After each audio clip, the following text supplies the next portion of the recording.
असं म्हणत होतं की आम्ही असं स्वतंत्र लढणार कॉर्पोरेशन,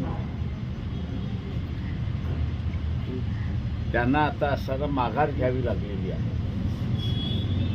आणि एकनाथ शिंदे यांनी अमित शहालाच स्वतःच्या खिशामध्ये घातले असं त्या ठिकाणी दिसतंय. ही असा एकनाथ शिंदे यांची किमया असं मी त्या ठिकाणी मानतो. BJPला सर्व महानगरपालिकेमध्ये एकनाथ शिंदेंचा शिवसेनेबरोबर युती करून लढणार अशी असणाऱ्या बातम्या आता यायला लागल्या.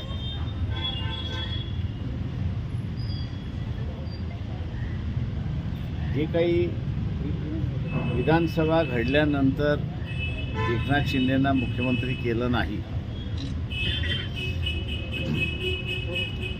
या युतीवरनं असणारं एकंदरीत दिसतंय की महिन्या 2 महिन्यामध्ये एकनाथ शिंदे पुन्हा महाराष्ट्राचे मुख्यमंत्री होत आहेत का,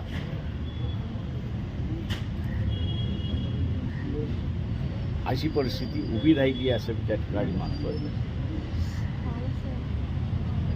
शरद पवार हे आज सारं चाणक्य म्हणून मानल्या जातात. ही वस्तुस्थिती आहे, त्यांना नाकारता येत नाही.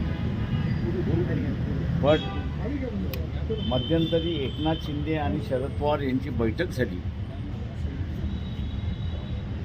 त्या बैठकीच्या निमित्ताने